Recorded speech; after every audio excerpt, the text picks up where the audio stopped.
see it. Did he go out and visit you, work out? Yeah, he was out there for a little over a week in Oregon. Yeah. Have you done that before, guys, coming out to you? He came out just a couple of days last year, but I wanted to have him out there a little longer this year, just kind of showing the ropes, right? You know, for me, I remember Steve Smith let me stay at his house for a couple weeks when I was young.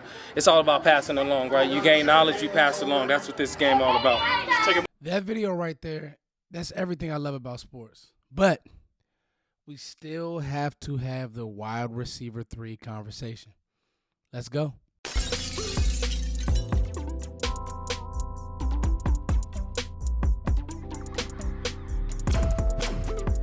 Dallas let go of Michael Gallup this year, and rightfully so. I think that his time in Dallas, it was just time for a split. He gets a job in Oakland, and enter Jalen Tolbert. This camp battle at wide receiver 3 starts with Jalen Tolbert. I think he's going to get every opportunity to win that job. Now, let me say this.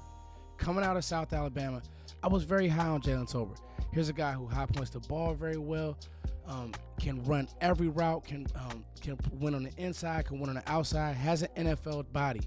But what happened year 1, we got to be honest with ourselves, Cowboys fans. It just looked like it was too much for him.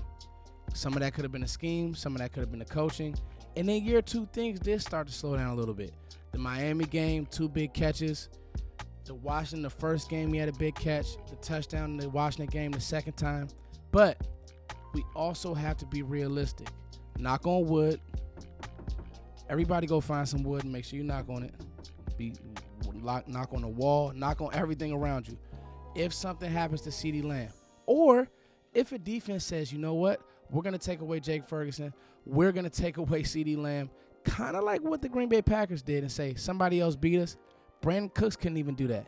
And that was kind of my sentiment as to why I wanted the Dallas Cowboys to draft a receiver at some point, maybe a little bit higher than Ryan Flournoy, we'll get to him, than they did in the NFL draft.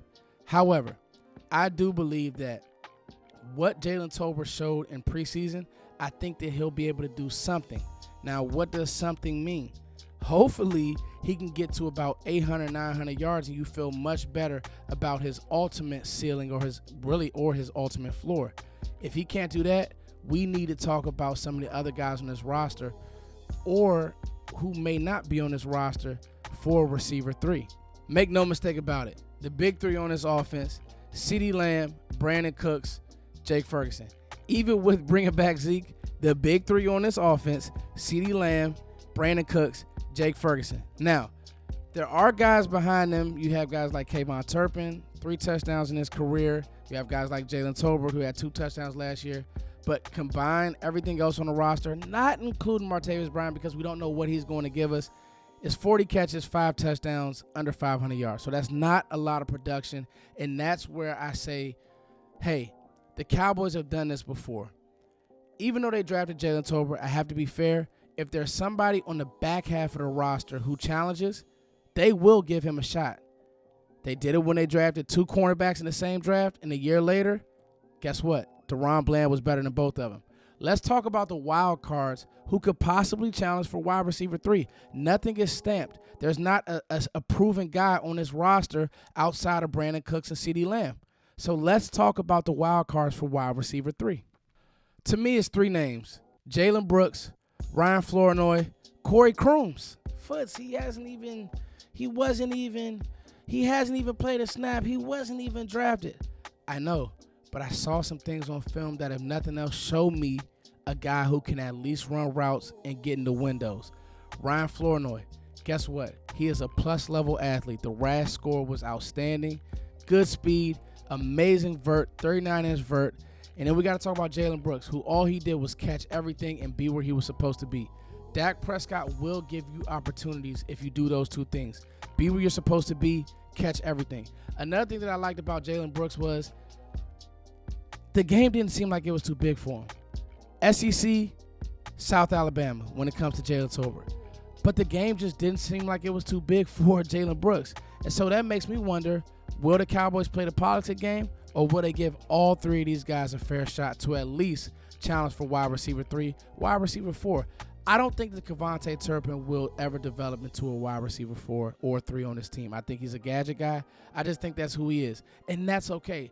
Guys have to play a role in the NFL, but I do believe that these 3, at least if nothing else, have a chance to challenge for wide receiver 3. I want to know what you guys think. Do the Cowboys have an issue at wide receiver 3? Do they have an issue when it comes to wide receiver depth? Is there going to be another receiver added to this roster?